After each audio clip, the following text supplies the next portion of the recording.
Hi everyone, this is Jacob and it's finally Friday. Today we're going to wrap up our 5-part wireless series by talking about how can we mitigate the effects of co-channel interference and all the different types of interferences. Ultimately, there's not a way to completely rid our networks of co-channel interference. So this video will be about what we can do in light of that. So what can we do to mitigate the effects of co-channel interference? First is limiting your SSIDs. Ultimately, you don't want any more than 4 SSIDs per radio, and the fewer the better. What this will do is decrease the chatter on the APs because of beacon overhead. Beacons go out around 10 times a second, so the more SSIDs you have, the more overhead that your wireless network will experience. The second way to mitigate the effects of interference is to increase your minimum basic rate. We talked previously about how increasing your minimum basic rate can decrease the interference on your network by drawing in those clients to the center of the cell. But doing this also mitigates the effects of interference by speeding up the communication process. The minimum basic rate is the minimum rate that a client can connect to an AP. This is the rate that many of your management and discovery frames go out. One of these frames would be beacon frames. So we're speeding up those beacon frames that are going to take place on our network no matter what. So let's speed up the rate at which we're talking at to clear off some of that overhead and the channel utilization that we gain from co-channel interference. Another way is to always enable WMM, and that's because if you don't use that QoS mechanism, then you're limited to lower data rates across the board. So if we want better throughput and being able to talk quicker, then you have to enable WMM. And lastly, move those important devices to 5 gig.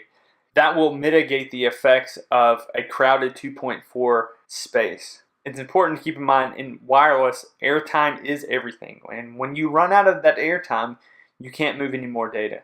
To go over that, or to speak to that, I want to bring up an overhead calculator. Some of you may have seen this before, but this is a spreadsheet put out by Andrew over at Revolution Wi-Fi. And what this is a overhead calculator on your wireless network. And so what this does is this top line here is the number of SSIDs that you're running, and the left side is the number of APs on that channel. So this is going to be your co-channel interference and all the different interferences. How many APs can you hear in on that same channel? So you can see if we change this to 1 megabit per second, then you can see that channel utilization gets very high. Ultimately, whenever this number becomes around 70 to 80%, all you're going to be doing in that network is beaconing. So if you have 4 SSIDs and you hear 5 APs on this, or 6 APs on the same channel, all you're going to be doing in that whole network is beaconing. So this shows you the critical importance of raising that data rate, especially on 2.4. You don't want to be running 1 megabit per second on 2.4 for multiple reasons. One being your cell sizes are going to be humongous, and the second reason is this right here, is that overhead is going to be tremendously high. So if we move this up to my recommendations of 24 megabits per second, you can see that you gain back a ton of time. That same situation, if you have 4 SSIDs and 6 APs on the same channel, you're down to 4.4% of channel utilization instead of the 77 you were at. And that's just one setting. So it's very critical that you do that. You're gaining that time back. And this is just channel overhead, not to mention all your traffic, all your data that's going to go out is going to go out at least 24 megabits per second instead of dropping and throttling down to those lower data rates and slowing your whole network up.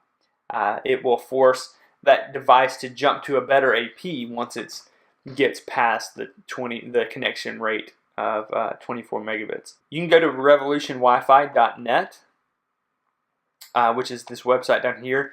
And you can play around with this. They also have even a more in-depth capacity planner for your network if you want to see that as well. But that's it for this Finally Friday. Thank you for joining me. I appreciate your time, and I hope you have a great Friday.